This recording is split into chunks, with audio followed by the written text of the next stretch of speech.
This episode is brought to you by Indeed. You're ready to move your business forward, but first, you need to find the right team. Start your search with Indeed-sponsored jobs. It can help you reach qualified candidates fast, ensuring your listing is the first one they see. According to Indeed data, sponsored jobs are 90% more likely to report a hire than non-sponsored jobs. See the results for yourself. Get a $75 sponsored job credit at Indeed.com/podcast. Terms and conditions apply. Welcome to People Tech, the podcast of WorkforceAI.news. I'm Mark Pfeffer.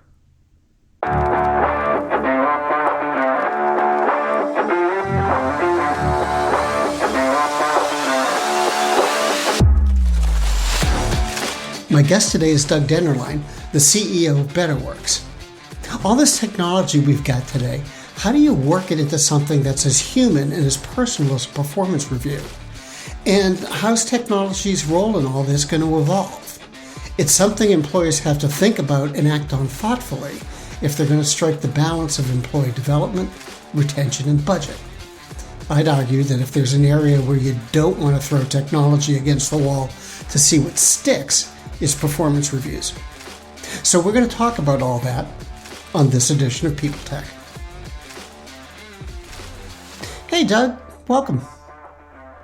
So I wanted to ask to start, there's a lot going on with things like performance reviews right now. I mean, there's a lot of changes in technology. I think there's changes in the way people are approaching them. What challenges are you having in trying to keep up with all of these changes? Yeah, it's an interesting time, Mark. Things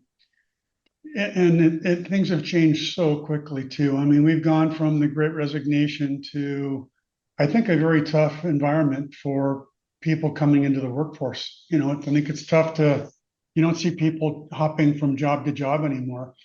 And I think performance management has moved into this situation where we're certainly seeing it, where CFOs are saying, what am I getting for these applications? Where can I cut cost? And unfortunately, so I think in a lot of ways, Mark, HR people are not getting credit for the work that they do in a lot of ways because they don't do an effective job of tying outcomes of what happens when you put an effective performance management process in place where you're creating a feedback cycle between employee and manager, and they're constantly talking about how they're doing. It's not this once or twice a year backwards looking thing. Mm-hmm. And all of a sudden the CFO, looks up and says, hey, well, why am I spending money on this thing when I can get it from my current platform? And HR hasn't been prepared to say, by the way, we've increased engagement scores dramatically, 10, 20%. We've lowered turnover X%. And they don't go back to the CFO and say, look at the impact that we've had on the company. You know what? That's driving revenue for the company when we're doing this right. They're just kind of been stuck saying, oh, okay, I guess I got to go back and use my core HRIS's capability versus somebody else's that does a more effective job. And they still have the problem of needing to tie that to numbers somehow, right? I mean, it's one thing to say we've raised engagement by a level of 20% or something like that, but the CFO is probably going to want to know what's that mean for the financials. Mark, that's always been, the $1 million question for HR, unfortunately, but it's pretty obvious that if you lower turnover, if you help people understand how their work is tied to the organization's goals, if you see them being more engaged, that you don't think that's going to drive productivity and ultimately drive to the bottom line, then that's pretty naive. I mean, it's a harder thing to prove, but I think if good HR people would actually look at the effectiveness of their processes and what it used to be versus what it is now, and they can tie that correlation to growth in the company. Mm-hmm. And that's my point about they need to seek and show that what they're doing for the company is driving literally financial results in a way that they don't do that today. So going back to you and Betterline, how do you measure your success as you're dealing with this change? Well, for us, it's pretty simple, Mark, is when you take someone from the historical way of doing, again, the backwards looking performance management process, that lots of research says it doesn't change performance, and it's widely hated by managers and employees. When you move to something that is lighter weight, more consistent, quarterly goal setting, agreement on what those should be, not only for the company, but for you as an individual. And then you see the impact on culture, you see the impact on engagement, you see the impact on turnover. We see these companies brighten in a very meaningful way in terms of people want to work there.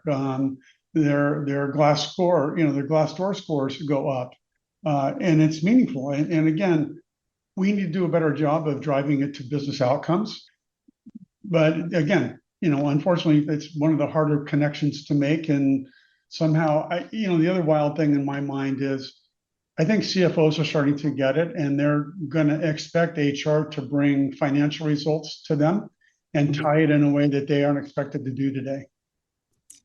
Let me talk about or ask you about AI's role in all of this. Um, Sometimes I think there's legislation somewhere that says I have to ask at least one question about AI. Yeah, one of the things about AI and performance management, they seem like they're at sort of opposite ends of the scale. Hmm. AI is about efficiency and accuracy and all that kind of thing. Performance management is got a lot of the human element in it in terms of discussions and review and goal setting and all that. Hmm. What do employees make of all of this? This move to bring more technology Yeah, in? Mark, it's been really interesting to watch how quickly in every sales cycle we're in now, the expectation is tell me what your AI strategy is in HR. And I'm personally very excited about it because I think it's very beneficial in lots of ways. And let me walk you through a couple of them. I mean, kind of the first and easiest one is helping managers provide meaningful feedback to people that is reducing bias in their language. It's actionable, it's professionally written, it's got the right tone, saving employers from lawsuits that otherwise they may not have caught because somebody gave inappropriate feedback to somebody in a performance cycle. And the way that we do it, it's very much having a manager accept a language that AI is recommending to use, saying this reflects what I want to be the human side of my feedback to this person. So they can either say, or they can rewrite it, they can accept it, they can not accept it. But they are AI is the co-pilot, the pilot is the manager. So to me, that's already having a great impact on giving valuable feedback to people that they might not otherwise get. I think second behind that, AI is now getting to the stage where we can really use data in our platform to make decisions, to help managers make decisions. Where we might see an employee disengaging, and we can say your top 20% are looking for work based upon their interaction with all the things they do with Betterworks today. Mm. We can determine through looking at all the data in our platform where you belong in a calibration process. Do you belong in the 5 block or the 9 block or the 8 block based upon your body of work, not someone's ability to debate another manager about why you belong in an 8 or 9 box, which is the way it's done today. And it's only done 1 or 2 layers down an organization because it's so highly manual to do and it's done in PowerPoint. Well, now it's automated inside of our platform. It can be done throughout the entire organization. So increasing the ability to put people in the right roles that they should be in around internal mobility in a company with 150,000 people.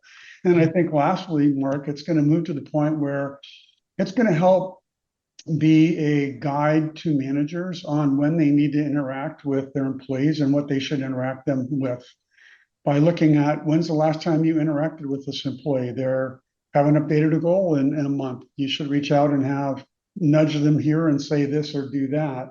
And I think it'll help us ultimately make managers better managers by helping along the way, tell them what they should be doing with folks and with whom and what it should be. So how do you sort of sift all this into the product? I mean, you've got all these different pressures on you or questions or desires from the employer. at the executive level, at the manager level, how do you sort of figure out what's really important and how do you then develop an acceptable way for the users to deal with it? When I say acceptable, something that your end users are going to use, they're going to like. Yeah. Well, first and foremost, Mark, from a design perspective, we made it so that you can use it or not use it. And you can use it at a division level, at a anywhere you want in the organization. You can do it at one place and not do it another place. One manager can, one manager can't. And we've shown people over time as they have tried it, that the value of it is actually there and they get more adoption and more adoption. And so now we have companies that literally are highly engaged with our AI capabilities and continue to do that. And again, we don't force you into this. We make it something that you want to culturally change over time. And I think HR sees the benefit because they see the way that they take somebody might be using inappropriate language to translate it into something that is appropriate language and removing bias and making it, again, more usable than it otherwise. I mean, think about it, Mark. Managers typically go into this process once or twice a year. They're not good at it and they don't know how to give valuable feedback, and AI does. And we have our own private LLM that does nothing but speak in the language of manager to employee or employee to manager. It seems that people in HR are starting to focus more on outcomes and outcomes they can measure. It's kind of getting back to our first question Yeah. about, dealing with the business side.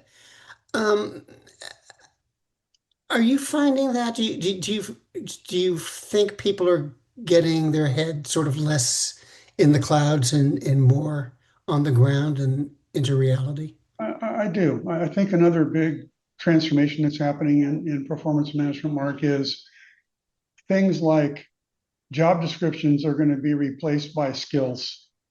It's around what skills do I have? How are they relevant to the organization? It's not about tenure anymore. It's not about how long you've been in a company. It's what are you capable of doing for the company based upon your soft skills, your hard skills, the validation of those skills in the platform by people you work with, by your manager, by others. And so I think the skills taxonomy in companies has been a big buzzword for a couple of years, but it's becoming, we're finally making it so that's relevant in its use inside of the organization as a capability to know where your real talent lives. And then where are the people that have the ability to grow those skills and grow into something more important to the organization as the needs of the organization change over time by doing skills recommendations, if you will, using AI. So, with all of this said, all of the things we've talked about, what's the future of performance management and how's Betterworks getting ready for it? I mean, it's kind of Yeah. a difficult path to chart, isn't it? You know, well, I've spent a good portion of my adult life now, Mark, in this realm. Um, we've been talking about moving from annual or biannual to continuous for 15 years now. Mhm. Yet many organizations, culturally have found it difficult to make the transition. But I think we're at a point now with AI and meaningful companies in the world now having made that transition that others are now following at a pace that put us kind of in Main Street. It's no longer an option to be doing this backwards looking thing in a culture that's filled with millennials and Gen Zs and Gen Ys who don't want to be talked to once or twice a year about how they're doing. They want to be talked to every day about are they progressing on their career path in a meaningful way. And it's forcing enterprises around the world to embrace these changes. And again, it's not about the technology, Mark, it's about change management. It's about doing what's right for your company and leadership stepping in saying, we're going to make this change. And yes, it's going to be hard. It's going to take a few quarters, but the outcome is worth the thing we're going to put the organization through. My last question, there's a lot of talk going on about the dynamics of work right now. And specifically, a lot of companies are looking to grow, but either downsize their workforce or just not add to it. They're not hiring replacements when somebody leaves. What does that do to performance management? Yeah. Well, again, Mark, I think it's a moment in time, as is evidenced by just in the last few days, other big companies announcing pretty big layoffs. But if you look historically, what's happened in the last 5 years is the amount of additions that people made, big companies made by adding people. They added too many people, and realize now that the momentum that existed 3 or 4 years ago, as we were in coming out of COVID, does not exist anymore, and they're fat with too many people. That's going to level out, and we're going to get back to some normalcy around, people in organizations. And I don't see a lot of layoffs happening in mid-market, low end of enterprise. I just see big enterprises that massively, added people and are suffering from the consequences of that. And so I think more than ever, what we say to people is, when you use a product like our own, if you're doing massive layoffs, are you sure you're getting rid of the people that you want to get rid of? Have you done the round of performance management process that lets you know where your talent is and where your talent isn't? And we see people laying off people that they're hiring back because they realize they let really meaningful people go, and they shouldn't have done that. I think if they had moved to a product like our own, they know where talent lives and doesn't live, and a more meaningful way they would otherwise. Doug, thanks very much again. It's always great to talk with you, and hope we'll do it again. Sounds good, Mark. Thanks so much. Good to see you.